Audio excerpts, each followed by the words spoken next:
நேற்று இரவு சாயப்பா உங்கள் உடலுக்குள் புகுந்ததன் நோக்கம் என்ன, காரணம் என்ன, உங்கள் வாழ்க்கை இனி எப்படி இருக்கும், இப்படி ஒரு அனுபவத்தை பெறாதவர்கள் அடுத்தது என்ன செய்யணுன்றது முக்கியமான ஒரு பதிவு தான் இந்த பதிவு. உங்கள் மேலே அவருக்கு எவ்வளவு அக்கறை புரிஞ்சிக்க முடியலல்ல. ஏன் புரிஞ்சுக்கல தெரியுமா? கடவுளுக்கு நாம் பாடம் எடுத்துக்கிட்டு இருக்கோம். கடவுளும் அதை கேட்க வேண்டிய ஒரு கட்டாயத்தில் இருக்கார். இது எவ்வளவு பெரிய பாவத்தை நாம் தினமும் செஞ்சுக்கிட்டு இருக்கோம். இதுக்கு நாம் வருத்தப்பட வேண்டாமா? சின்ன சின்னதாக துன்பம் வந்திருக்கும் போதே இதை நாம் நிறுத்தாமல் விட்டது தான் இங்கே பெரிய துன்பம் வந்ததுக்கு காரணமாக அமைஞ்சிருக்குது. வாழ்க்கையில் பல ஆபத்தை உணராமலே நாம் வாழ்ந்துக்கிட்டு இருக்கோம். அதுதான் நமக்கு மிகப்பெரிய ஒரு தண்டனையாக இங்கே மாறுது. சாயப்பாவுக்கு உங்கள் மேலே பயங்கர அக்கறை இருக்குங்க. உங்களுக்கு யாரும் கைட் பண்ணல, அதனால் நீங்கள் செய்யக்கூடிய விஷயங்கள் சரியா தவறா அப்படின்னு புரியல. அதை எல்லாத்தையும் சரி பண்ணணும்னு அவர் நினைக்கும் போது நீங்கள் பிடி கொடுக்காம வாழ்ந்தீங்கன்னா யோசிச்சு பாருங்க. அவரோட மனசை காயப்படுத்தலாமா, கஷ்டப்படுத்தலாமா? அவர் மனசை காயப்படுத்தி கஷ்டப்படுத்தி நாம் வாழ்ந்தா நல்லா இருப்போமா? நாம் என்னைக்கும் எப்பையும் நல்லா இருக்கணும். இந்த மாதத்தோட தொடக்கமே செம்மையான ஒரு வைப்ரேஷன். இந்த நீங்களும் மறக்காமல் எல்லா பதிவுகளையும் கேட்டு அதன்படி நடந்தே தீரணுன்றது சாயப்பாட விருப்பமாக இருக்குது.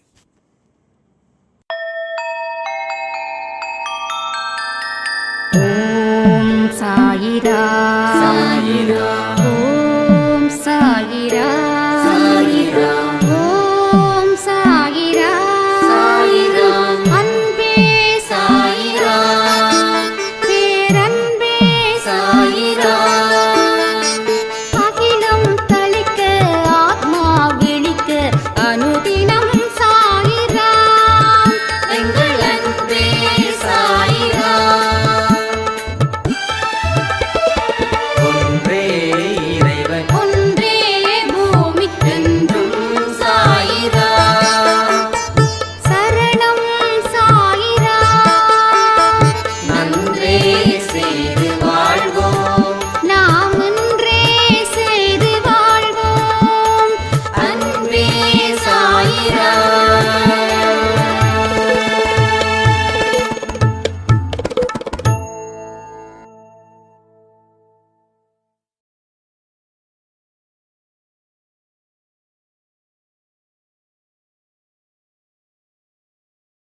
சாயிரா, என் உயிரின் உயிரானவர்களே, நேற்று இரவு கொடுத்த ஆடியோவில் பலருக்கு சாயப்பா அவங்க உடலுக்குள் வந்து போன ஒரு அதிர்வு நடந்திருக்குது.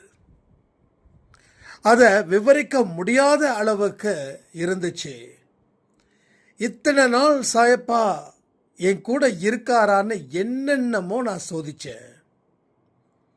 ஆனால் இந்த ஒரு பதிவில்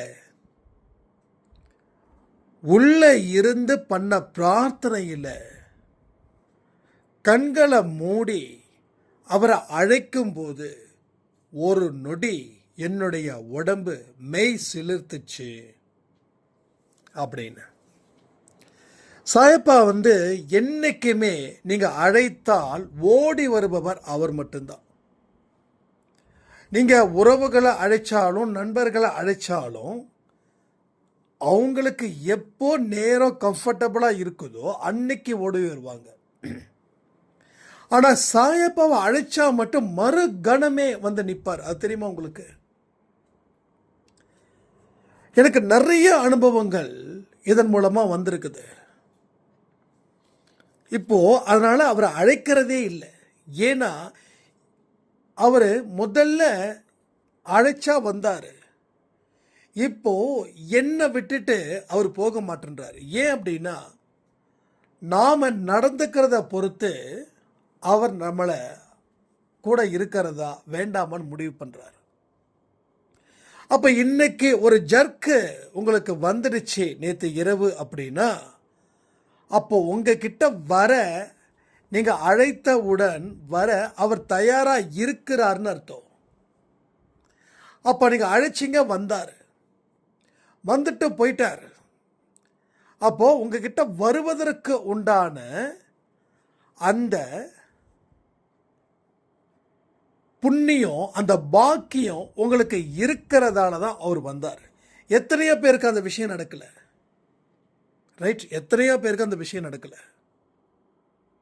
என்கிட்ட கமெண்ட்டில் சொல்கிறவங்க பாசிட்டிவாக தான் சொல்கிறாங்க, நெகட்டிவாக கமெண்ட்டை சொல்கிறதுக்கு தயக்கம். அதனால் தனிப்பட்ட முறையில் எனக்கு மெசேஜ் பண்ணும்போது, எனக்கு அப்படிப்பட்ட ஒரு விஷயம் நடக்கலை, ஆனால் சிலருக்கு நடந்திருக்குன்னு சொல்லும்போது அந்த சிலராக என்னால் இருக்க முடியலை அப்படின்னு.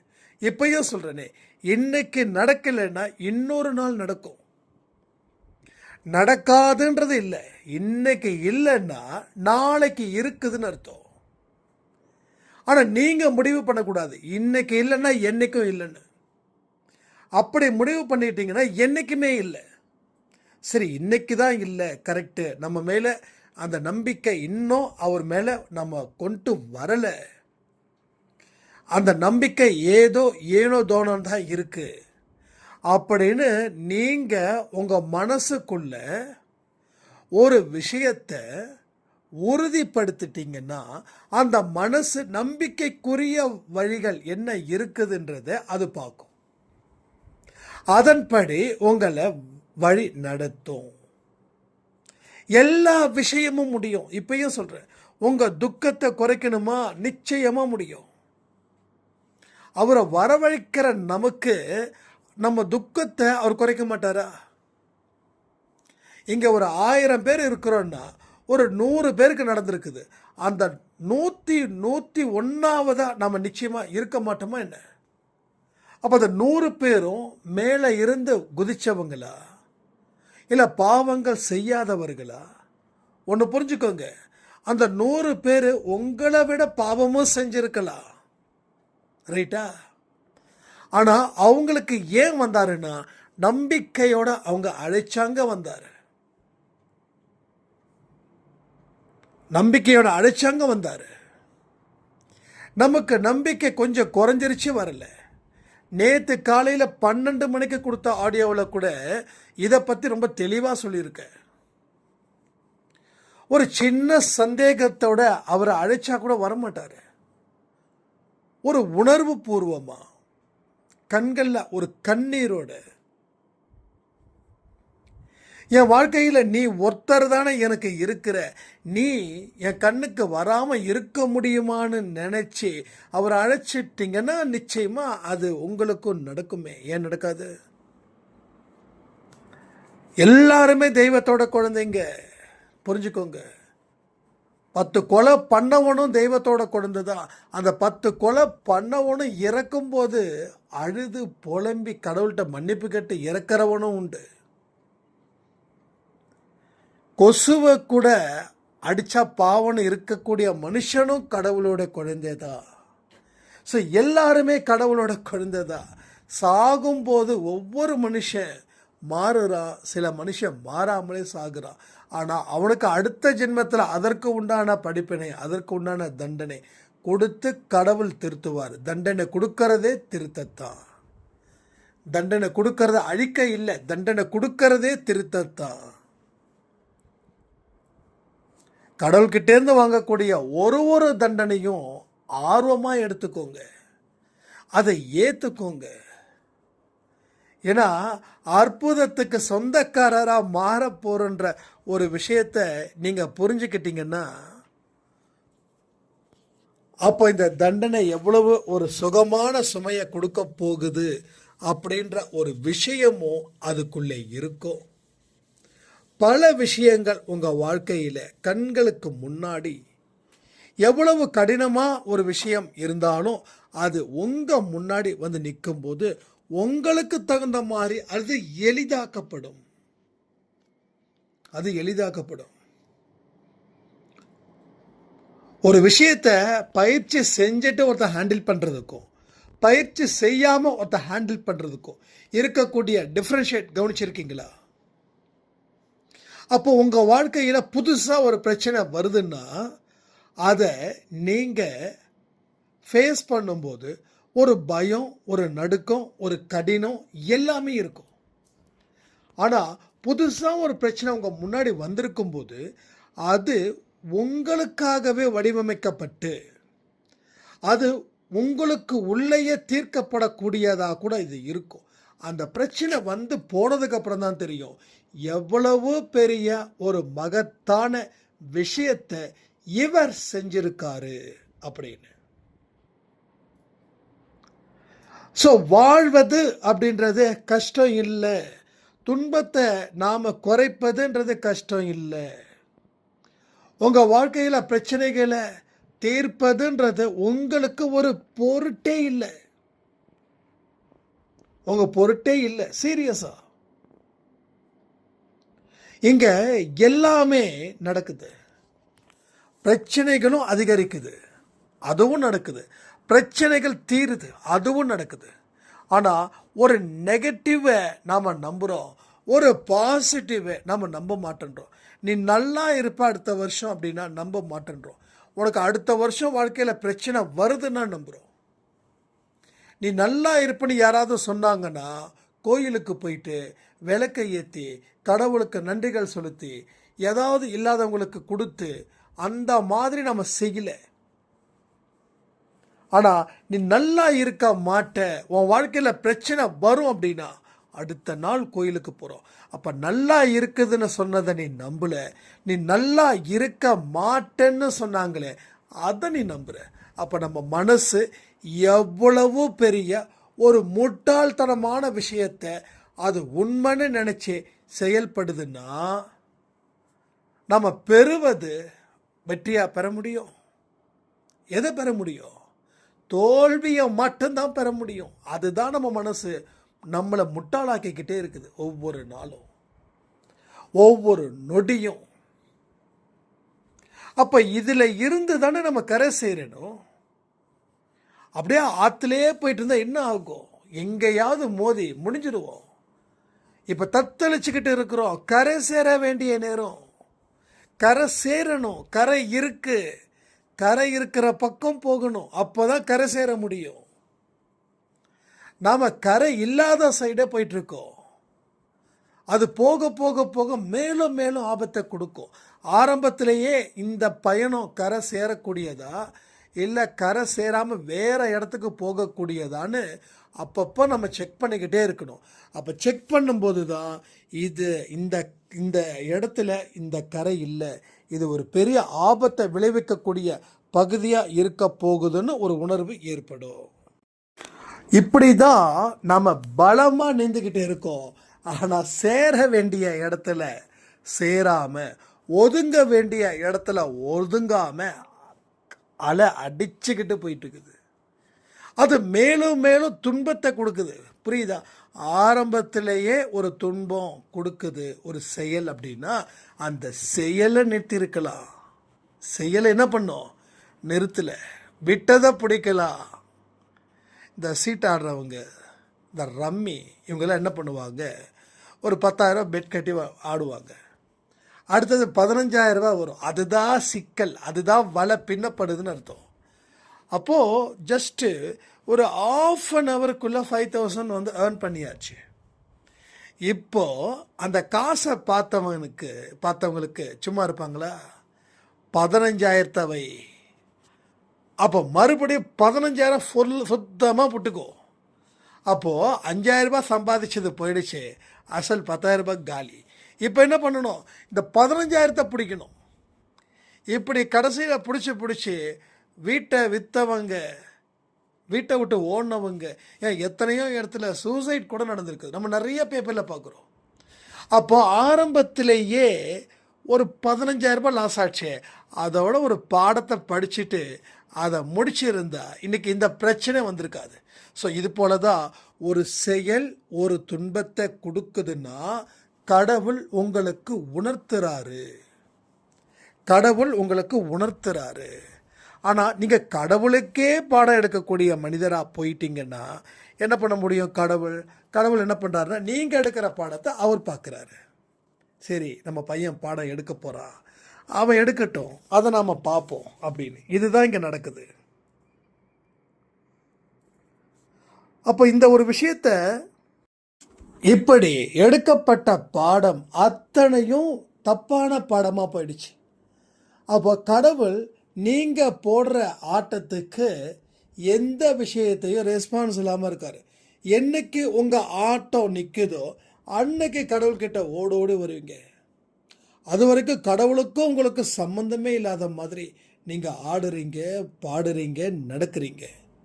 உங்கள் ஆட்டம் நிற்குது, பாட்டு நிற்குது, நடக்கிறது நிற்குது. இப்போ கோயிலை தேடி ஓட்டமாக ஓடுறீங்க. இத்தனை நாள் அந்த கோயில் அங்கே இருந்திருக்கு, அந்த கோயிலில் சாமி இருந்திருக்குது. அந்த சாமி வாழ்க்கையை சொல்லி கொடுக்கும். அப்போ பாடம் படிக்கல, இப்போ பாடம் படிக்கிறோம். ஏன்னா வாழ்க்கையில் துன்பம் துரத்துது, எந்த பக்கம் ஓடுதுன்னு தெரியல. உதவி செய்யக்கூடிய அத்தனை மனுஷனுடைய வீடும் கதவு சாத்தப்பட்டது. ஒரே ஒரு கதவு தான் திறந்திருக்குது, அது கோயில். அங்கே போய் நின்று கூச்சல் போடுறோம், கடவுளை காப்பாற்றுன்னு சொல்கிறோம். கடவுள் இறங்கி வந்து காப்பாற்றிட்டா உங்களுக்கு கடவுள் இருக்கிறாரு. கடவுள் புனிதமானவர், கடவுள் தாராள குணம் மிக்கவர். கடவுள் எந்த உதவி செய்யலைன்னா கடவுளுக்கு கண்ணு இல்லை, கடவுள் கல்லாக மாறிட்டாருன்னு நாம் சொல்கிறோம். இதையெல்லாம் நாம் எவ்வளவு தூரம் தான் சொன்னாலும் கடவுளுக்கு எந்த விதமான பாதிப்பும் இல்லை. ஒரு மனுஷன் இன்னொரு மனுஷனை முட்டாள்னு சொன்னால் அந்த மனுஷன் பயப்படுவான். ஆனால் கடவுளுக்கு எந்த வார்த்தைகள் நீங்கள் சொன்னாலும் சரி, அதனால் கடவுளுக்கு எந்த விதமான நஷ்டமும் இல்லை. ஆனால் கடவுளை புகழ்ந்து பாடும்போது, அவரோட வழியில் நடக்கும்போது உங்களுக்கு லாபமே. ஆனால் மாறி போயிடுச்சுன்னா உங்களுக்கு நஷ்டம். அப்போ நேற்று இரவு நடக்கும்போது, நம்ம அவரை அழைக்கும்போது, நம்ம உடம்புல ஒரு விதமான மின்சாரம் பாஞ்ச மாதிரி, ஒரு விதமான அழுத்தம், இது எல்லாமே அவர் உங்களுக்கு உள்ளே வந்திருக்காருன்னு அர்த்தம். அப்போது உள்ளே பிடிக்காமல் வரமாட்டார், பிடிச்சு தான் வந்திருக்காரு. ரைட், பிடிச்சு தான் வந்திருக்காரு. அப்போ அவர் வந்தால் மட்டும் போதுமா? வந்துட்டார்னாவே அவர் அங்கே தங்க வைக்கணும், அவர் தங்க வைக்கணும். அப்போ தங்க வைக்கிறதுக்கு என்ன செய்யணும்? எப்படிப்பட்ட வாழ்க்கையை வாழணுமோ அப்படிப்பட்ட வாழ்க்கையை வாழ சொல்கிறாரு. எந்த மாதிரியான வாழ்க்கை வாழணுன்றது முக்கியம். ஸோ அதான் நம்ம சொல்கிறோம், வாழ்க்கையில் என்னது அந்த லைஃப் ஸ்டைல், வாழ்க்கையுடைய உண்மையான செயல் என்ன அப்படின்னா, நம்ம மனசில் இருக்கக்கூடிய எண்ணங்களை சுத்தப்படுத்துறது, இருக்கக்கூடிய எண்ணங்கள் மோசமானதான்றதை ஆராய்ச்சி பண்ணுறது, மோசமானதாக இருந்துச்சுன்னா அகற்றுவது, இல்லை நல்லதுன்னா வளர்ப்பது. ஸோ இந்த மாதிரி செயல்களை நீங்கள் செஞ்சுருக்கீங்களா? ஒரு செயலை செய்கிறதுக்கு முன்னாடியே அந்த எண்ணத்தோட ஓட்டத்தை சரி பண்ணணும். அப்போது அந்த எண்ணங்கள் ஒரு விதமான மோசமானதாக இருந்துச்சுன்னா அப்போ கரை சேர முடியாதுன்ற ஒரு நினப்பும் அங்கே வரணும். இதை இப்படியே விட்டுட்டேன்னா வாழ்க்கை முடிஞ்சிடுன்னு நினைக்கிறவன் வாழ்க்கையில் ஜெயிச்சிட்டான். எல்லாமே போயிடுச்சுன்னு சொல்லி உக்காந்தவன் வாழ்க்கையில் தோற்று போயிட்டான். உக்காந்தவன் உட்காந்த இடத்துல உட்காந்துட்டு இருக்கான், அசைவுகளே இல்லை, ஆனால் உயிரோடு இருக்கான். நம்ம வாழ்க்கையில் அப்படி தான் இருக்கோம், அசைவுகளே இல்லை. ஏன்னா துன்பத்தில் திரும்ப திரும்ப போட்டு தாக்குது, திரும்ப திரும்ப தாக்குது. சில பேரோட கஷ்டங்களை சொல்லும்போது ரொம்ப கஷ்டமாக இருக்கும், ரொம்ப மனசு ரொம்ப கஷ்டமாக இருக்கும். ஆனால் அவங்க முன்னாடி அந்த கஷ்டத்தை நான் வெளிக்காட்ட மாட்டேன், காட்டக்கூடாது. ஏன்னா அவங்களுக்கு தேவை, அவங்க என்கிட்ட சொல்லி நான் அனுதாபப்படுறது அவங்களுக்கு தேவையில்லை. நான் சாயப்பாவோட வழியில் எந்த வார்த்தைகளை சொல்லி அவங்கள அந்த இடத்துல இருந்து மாற்றி வேற இடத்துக்கு உட்கார வைக்கணுன்றது தான் என்னுடைய பணி. அப்போ அவங்களுக்கு சொல்லக்கூடிய வார்த்தைகள், அவங்க அதை ஃபாலோ பண்ணாங்கன்னா நடந்த மாற்றங்கள். இங்கே நிறைய பேரோட வாழ்க்கை மாறி இருக்கு, நிறைய பேரோட வாழ்க்கை எக்கச்சக்கமாக மாறி இருக்கு.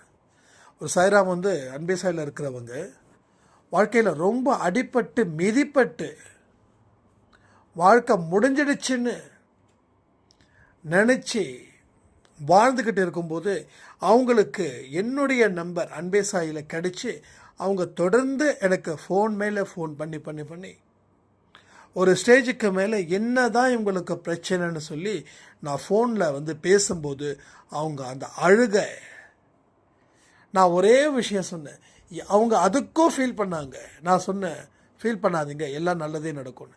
உடனே அவங்க சொன்னாங்க, நான் இவ்வளவு தூரம் ஃபீல் பண்ணுறேனே சாய்ராம், உங்களுக்கு கொஞ்சமாவது என் மேலே இறக்கப்பட மாட்டிங்களா, அவ்வளோ பாவமாக நான் செஞ்சேன் அப்படின்னாங்க. அவங்க ஓப்பனாக சொன்னாங்க, மற்றவங்க ஓப்பனாக சொல்லலை, அவ்வளோதான் வித்தியாசம். ஆனால் ஒன்று, உங்கள் வலி என்னன்னு எனக்கு நல்லாவே தெரியும். ஏன்னா அந்த வலியை நான் அனுபவித்தேன். நீங்கள் என்கிட்ட அழுது பேசும்போது நான் உங்ககிட்ட பேசிட்டு அதுக்கப்புறமா அழுது பிரார்த்தனை செய்வேன். அது உங்களுக்கு தெரியுமா? இது ஏன் சொல்லணும் அப்படின்னா, இதுதான் நீங்களாகவும் இருக்கணுன்ற. நீங்களும் மற்றவங்களுக்கு இப்படி தான் இருக்கணும். நம்ம அலட்சியப்படுத்தக்கூடாது ஒருத்தவங்களோட வலியை. அப்போது அவங்களுக்கு சொல்ல வேண்டிய விஷயத்த சொல்லிட்டு நீங்கள் செய்ய வேண்டியதை செஞ்சிட்டா கிளியர்.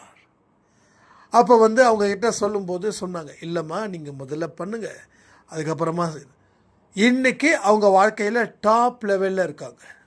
Top level. அவங்களுடைய நேட்டிவ் வந்து திருநெல்வேலி. இன்றைக்கி பல பேர் அவங்கக்கிட்ட வந்து என் வாழ்க்கை இப்படி இருக்கே அப்படி இருக்கே, என்ன பண்ணலாம் என்ன செய்யலான்னு சொல்லும்போது ஒரு விஷயத்தையும் பொறுமையாக நிதானமாக கேட்டு இவங்க சில வார்த்தைகளை சொல்லி அது அவங்க ஃபாலோ பண்ணி வாழ்க்கையில் இன்னும் சக்கப்படு போடுறாங்க. அவங்களுக்கு நெருக்கமான உறவுகள். எவ்வளோ விசேஷம் நடக்குது இல்லை? ஒரு மனுஷனை கடவுள் திருத்துறாருன்னா எதுக்கு? அவன் மூலமாக 10 பேர் திருந்தணுன்னு. அந்த 10 பேரை ஏன் திருத்துறாரு? அவன் மூலமாக 100 பேர் திருந்தணும். அப்படிப்பட்ட ஆள் தான் நானும் சரி, நீங்களும் சரி. ரைட்டா? நான் மட்டும் இல்லை, நீங்களும். என்னுடைய பேச்சை கேட்குறவங்களும் அவங்களுக்கும் ஒரு பாசிட்டிவ் வைப்ரேஷன் அவங்க மற்றவங்க கிட்ட பேசும்போது போகும். அப்போ உங்களை வச்சு இன்னும் 10 பேர், உங்களை வச்சு இன்னும் 100 பேர். இந்த மல்டி லெவல் மார்க்கெட்டிங் கேள்விப்பட்டிருப்பீங்கள்ல, இந்த ஆம்பே, மோடிகேர், என்னென்னமோ சம்திங்லாம் இருக்குல்ல, அதெல்லாம் பார்த்தீங்கன்னா ஒருத்தங்களை சேர்த்து விட்டால் உங்களுக்கு கமிஷன் பேசலாம். அது போல தான் இது. ஸோ அது மார்க்கெட்டிங்கு, இது ஸ்பிரிச்சுவல். ஆனால் இங்கே நம்ம ஆளை பிடிக்கல. ஆளை பிடிக்கிறது நம்ம வேலையும் இல்லை. இது தானாக சேர்ந்த ஒரு சாய்ப்பாவோட கூட்டம். இந்த கூட்டத்துக்கு யாருமே அதிகாரம் செய்ய முடியாது. ஏன்னா அதிகாரம் செய்வதோ இல்லை பணிஞ்சு போவதோ இல்லை ஆணவத்தோடு வாழ்வதோ இந்த அன்பே சாய் குடும்பத்தில் யாருக்குமே அந்த இடம் கிடையாது. ஸோ எப்பேற்பட்ட விஷயங்கள் நம்ம மனசில் மாற்றத்தை ஏற்படுத்துது அப்படின்றத பாருங்கள். ஸோ என்னால் தினமும் ஒரு பதிவை நம்ம கொடுக்கறதுக்கு காரணம், அந்த பதிவில் சொல்லப்பட்ட விஷயங்கள் 20 இருந்து 30% உங்கள் ஆழ் மனசுக்குள்ளே போகுது. அதில் இருந்து 10% செயல் மூலமாக வெளிப்படுது. ஸோ 30 நிமிஷம் நான் கொடுக்குறேன், 100% நான் எஃபர்ட்ஸ் கொடுக்குறேன்னா அது 30% உங்களுக்கு போய் சேருது. அதில் இருந்து நீங்கள் செயல்படும் போது 5 இருந்து 10% நடக்குது. அப்போ ஆரம்பம் இப்படி. அப்போ போக போக என்ன ஆகும்? அந்த பர்சன்டேஜ் இன்னும் ஜாஸ்தியாகும். 60%, 70% வரைக்கும் உங்கள் மனசுக்குள்ளே போகும், உங்கள் ஆழ் மனசுக்குள்ளே போகும். 50% வெளிப்படும். நான் சொல்கிறேன், அன்பே சாயில் கேட்டதை அத்தனையும் எத்தனை பேர் செயல்படுத்தி அதை தீவிரமாக்குறீங்கன்னு கமெண்ட் பண்ணுங்கள். ஸோ செயல்படுத்துறது விஷயம் கிடையாது. இன்றைக்கு பண்ணலாம், நாளைக்கு பண்ணலாம், ஒரு வாரம் பண்ணலாம், 2 வாரம் பண்ணலாம். ஆனால் லைஃப் லாங் 2019 நாம் இந்த ஃபேமிலியை சாய்ப்பாட ஆசீர்வாதத்தால் உருவாக்கணும். 2019 இருந்து கேட்குறவங்க இப்பையும் அன்பே சாயில் தொடர்ந்து கேட்டுட்டு தான் இருக்காங்க. ஆனால் எத்தனை பேர் தொடர்ந்து இந்த நிமிஷம் வரைக்கும் நான் செயல்படுத்திக்கிட்டு இருக்கேன் இதுக்குன்னு தனியாக டைரி எழுதி வச்சுருக்க, இல்லை ஒரு நோட் எடுத்திருக்க, அதில் நான் என்னென்னலாம் செய்யணுமோ அத்தனையும் அதில் எழுதி வச்சு நான் செஞ்சுக்கிட்டு இருக்கேன்னு எத்தனை பேர் சொல்ல முடியும்னு சொல்லுங்கள். எல்லாத்தையும் எழுதி வைக்கணும். பேப்பர்லாம் பத்தாது, ஒரு நோட்டே போடுங்க. ஒரு நாளுக்கும் அன்பேசாய் பதிவாக இருக்கட்டும், இல்லை நீங்கள் வேறு புக்கை படிக்கிறவங்களா இருக்கலாம், இல்லை வேற ஒரு விஷயத்தை கேட்குறவங்களா கூட இருக்கலாம். ஒரே விஷயந்தான், இதை கேட்கணும், இவங்க பேசுகிறதான் கேட்கணும், அவங்க பேசுகிறத தான் கேட்கணும்னு யாரும் உங்களுக்கு கட்டளை போடக்கூடாது. அது ரொம்ப தப்பு. ஆனால் வாழ்க்கையில் இருக்கக்கூடிய யதார்த்தம் எதுன்றதை நீங்கள் பார்த்துக்கணும். நான் 10 முறை கோயிலை சுற்றி வந்தேன், அதை எழுதக்கூடாது. 10 முறை இல்லை, 100 முறை சுற்றினாலும் அந்த எந்த புண்ணியமும் இல்லை. மன ரீதியாக யார் உங்களை உருவாக்குறாங்களோ அந்த மாதிரியான விஷயத்தை நீங்கள் எடுத்தீங்கன்னா உங்கள் வாழ்க்கையில் முன்னேற்றங்கள் வரும். ஸோ மூட நம்பிக்கையை பேஸ் பண்ணி உங்கள் வாழ்க்கையை நீங்கள் மாற்றணும்னு நினச்சிங்கன்னா பின்னேற்றம் வரும், முன்னேற்றம் இருக்காது. பின்னாடி போயிட்டே இருப்போம். இப்போ ஆல்ரெடி ஏற்கனவே பின்னாடி போயிட்டோம், இன்னும் 10 அடி போனால் கீழே விழுந்துருவோம். இன்னும் 10 அடி தான் இருக்குது. அந்த 10 அடிக்குள்ளே தான் உங்களுக்கு அன்பே சாய் சாய்ப்பா காட்டியிருக்காரு. இன்னும் பின்னாடி போகாதப்பா, விழுந்துடுவேன், கொஞ்சம் முன்னாடி போ. அதாவது உங்களுக்கு புரிகிற மாதிரி பேச வைக்கிறது சாய்ப்போட லாஜிக். அப்போ நானும் அந்த லெவலில் இருக்கேன், நீங்களும் இந்த லெவலில் இருக்கீங்க. அப்போ 2 பேரோட லெவல் ஒன்றா இருக்கும்போது தான் நான் பேசுகிறது உங்களுக்கு புரியுது, நீங்கள் பேசுகிறது எனக்கு புரியுது. நான் ரொம்ப இன்டெலெக்சுவலாக பேச முடியாது, ஏன்னா அந்த லெவலுக்கு எனக்கு அறிவு இருக்கா இல்லையான்னு அவருக்கு தான் தெரியும். புரியுதா உங்களுக்கு? அப்போ உங்களை அடுத்தடுத்த கட்டத்துக்கு கொண்டு போகணும்னு அவர் விரும்புகிறாருன்னா, அப்போ அதுக்கு தகுந்த மாதிரியான வழிமுறைகள், செயல்முறைகள் எல்லாமே இங்கே நடக்கும். ஒரு வார்த்தையை நம்ம பேசுகிறோன்னா அந்த வார்த்தை உங்களுக்கு புரிய வைக்கிறார். நான் ஒரு விஷயத்த சொல்லி அதை உங்களுக்கு கன்வெர்ட் பண்ணி கொடுக்கறது தான் சாயப்போட வேலையாக இங்கே இருக்குதுன்றது மட்டும் உண்மை. அப்போ எவ்வளவு பெரிய அற்புதங்களும் எவ்வளோ பெரிய அதிசயங்களும் நம்ம குடும்பத்துக்குள்ளே நடந்துக்கிட்டு இருக்குதுன்றதை கொஞ்சம் யோசிச்சு பாருங்கள். இன்றைக்கி ஒரு துன்பத்தில் மாட்டிகிட்ருக்கீங்கன்னா அது உங்கள் செயல். அந்த செயலை இப்பையும் நீங்கள் நிறுத்தலைன்னா மறுபடியும் சிக்குவீங்க. அப்பையும் நிறுத்தலைன்னா மீண்டும் மீண்டும் சிக்குவீங்க. மீண்டும் மீண்டும் மீண்டும் செஞ்சால் மீண்டும் மீண்டும் மீண்டும் சிக்குவீங்க. இதுக்கு முற்றுப்புள்ளி வைக்கணுமா இல்லை கமா வைக்கணுமா? கமா வச்சா லெட்ஸ் கண்டினியூ, முற்றுப்புள்ளி வச்சா once is stopped is stopped, அவ்வளோதான், முடிஞ்சிடுச்சு. அப்போது இந்த துன்பத்தை முடித்தாதான் அடுத்த இடத்துக்கு நாம் போக முடியும். இதை அலோ பண்ணால் அடுத்த இடம் நமக்கு சொந்தம் இல்லை. அதனால் இதை நல்லபடியாக புரிஞ்சுக்கிட்டாவே இங்கே வாழ்க்கையில் நாம் நினச்சதை விட சிறப்பான ஒரு வாழ்க்கையை இங்கே அன்பே சாய் குடும்பத்தில் இருக்கிறவங்க வாழ முடியும். இதை என்னால் நிச்சயமாக உறுதிப்படுத்தவும் முடியும். ஏன்னா எல்லாமே அவரால் அப்படின்னும்போது ஒவ்வொரு விஷயமும் அவரை தாண்டி இங்கே எதுவுமே நடக்கலை. ஒரு துக்கம் வந்தால் கூட அவர் அனுமதி இல்லாமல் நமக்கு அந்த துக்கம் நம்மளை ஒன்றும் செய்யாது. இதை நான் நல்ல தெளிவாக புரிஞ்சுக்கிட்டேன். எப்படி நேற்று இரவு அவர் உங்கள் உடலுக்குள்ள ஆவியாக வந்து ஒரு ஜர்க்கு கொடுத்தாரோ அதுபோல் அவர் உங்கள் கூடவே இருக்க போகிறாருன்றதையும் இன்னும் நாம் புரிஞ்சுக்கலாம். அதுக்கு இன்னும் நிறைய பயிற்சிகள் வேணும். ஸோ ஒரு சாய்ராம் சொன்னாங்க, இந்த மாதமே சும்மா செம்மையாக இருக்குதுங்க அப்படின்னு. ஏன்னா அடுத்த மாதத்துக்கு உண்டான வைப்ரேஷன் ஸ்டார்ட் ஆகிருக்குன்னு அர்த்தம். ஸோ மாதத்தில் முதல் நாள் உட்காந்து தியானிக்கும் போது உள்ளே வந்துட்டு போயிருக்காருன்னா இதை விட என்ன இருக்குது? ஸோ இது வரைக்கும் பண்ணதில் இது டாப் 1 அப்படின்னு ஒரு சாய்ராம் வந்து சொல்லியிருந்தாங்க. ஸோ எக்ஸாக்ட்லி, ஏன்னா நாம் எதுவுமே பிளான் பண்ணி பேசுகிறது இல்லை. நாம் என்ன பேசுகிறோன்னு தெரியாது. பேசக்கூடிய இடத்துல போய்கிட்டே இருக்குது, அது பாட்டுக்கு போகுது. இன்னொரு சாய்ராம் சொன்னது ரொம்ப ஷாக்கிங்காக இருந்தது. 8 நிமிஷம் 10 நிமிஷத்துக்கே பேச முடியல, ஆனால் எப்படி வந்து 30 நிமிஷம் சாய்ப்பா பேச வைக்கிறாருன்னு தெரியல. என்ன ஒரு மாயாஜாலம் இங்கே நடக்குது அப்படின்னு. எஸ், 100% மாயாஜாலம். ஏன்னா சாய்ப்பா இல்லைன்னா எவரும் இல்லை. சாயப்பா இல்லைன்னா ஒருவரும் இல்லை. ஒரு நாளைக்கு 70 நிமிஷம் 80 நிமிஷம் ஆடியோ கொடுக்குறோம் அன்பே சாயில் மட்டும். இனி மற்ற சேனல் யோசிச்சு பாருங்கள். வாழ்க்கைன்றது ஒரு பெரிய கடல் விட பெருசு, வானத்துக்கும் பூமியை விட பெருசு. எத்தனையோ விதமான அனுபவங்கள், எத்தனையோ மனிதர்கள். ஒரே மனிதர்கள் கோடி அனுபவத்தை கொடுக்குறாங்கன்னா அப்போ நம்ம சுற்றி இருக்கிற மனுஷங்க எத்தனை எத்தனை எத்தனை கோடி அனுபவத்தை கொடுப்பாங்க. அதில் இருந்து கற்றுக்கிட்ட பாடம், இந்த பாடத்தை எல்லாம் நாம் படித்தாதான் நாம் இந்த ஜென்மத்தில் சிறப்பான தொடக்கத்தை கொடுக்க முடியும். எதுக்கு தெரியுமா? மறுபிறவி இல்லை அப்படின்ற ஒரு தொடக்கம்தான் இத்தனை விஷயங்கள். இது எல்லாமே உங்கள் ஆழ் மனசில், உங்கள் ஆன்மாவுக்குள்ள பதிவாகக்கூடிய விஷயங்கள் தான். இது இந்த ஜென்மத்தில் மட்டும் இல்லை, எல்லா ஜென்மத்திலையும் அன்பே சாயில் சொல்லக்கூடிய விஷயங்கள் உங்கள் வாழ்க்கையில் மறக்காமல் இருக்கும். அது 100% கேரண்டி சொல்கிறேன். போன ஜென்மத்திலையும் நம்ம இப்படி பேசணும், போன ஜென்மத்திலையும் நம்ம ஆன்மாக்களை ஏகப்பட்ட விஷயத்தை கொடுத்தோம்.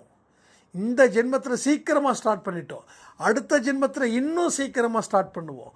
வரக்கூடிய ஒரு ஜென்மத்திலையும் நம்மளுடைய பாவங்கள் குறையும் குறையும் குறையும், புண்ணியங்கள் அதிகரிக்கும்.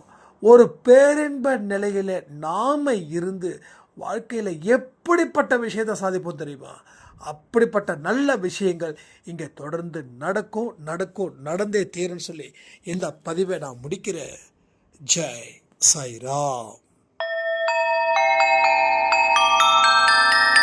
ஓம் சாயிரா சாயிரா. ஓம்